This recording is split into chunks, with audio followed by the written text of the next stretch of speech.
सर्व शेतकरी बांधवांचे मनपूर्वक स्वागत आहे।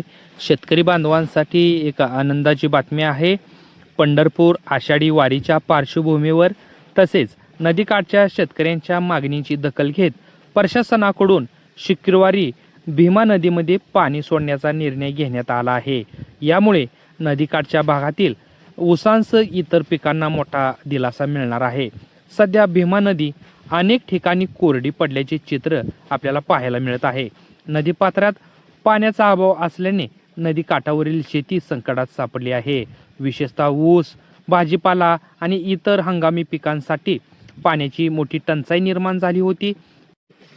या परिस्थितीमुळे शेतकऱ्यांनी स्थानिक लोकप्रतिनिधींकडे नदीमध्ये पाणी सोडण्याची मागणी केली होती।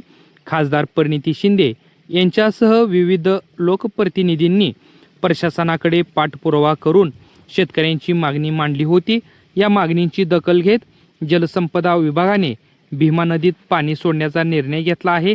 अधीक्षक अभियंता खांडेकर यांनी दिलेल्या माहितीनुसार नदीच्या जिल्ह्यातील शेवटच्या टोकापर्यंत हे पाणी पोहोचवण्याचा प्रयत्न करण्यात येणार आहे। यामुळे पंढरपूर आषाढी वारीसाठी येणाऱ्या लाखो वारकऱ्यांनाही नदीपात्रात पाणी उपलब्ध होणार आहे। तसेच नदीकाठच्या शेतकऱ्यांना सिंचनासाठी मोठा आधार मिळणार असल्याने या निर्णयाचे स्वागत केले जात आहे।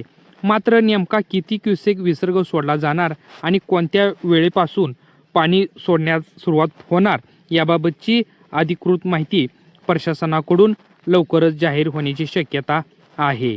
भीमा नदीत पाणी सोडण्याच्या निर्णयामुळे शेतकरी आणि वारकरी या दोघांनाही मोठा दिलासा मिळणार असून आता सर्वांचे लक्ष प्रत्यक्ष विसर्गाच्या प्रमाणाकडे लागले आहे। माहिती आवडल्यास चॅनलला सबस्क्राईब करा।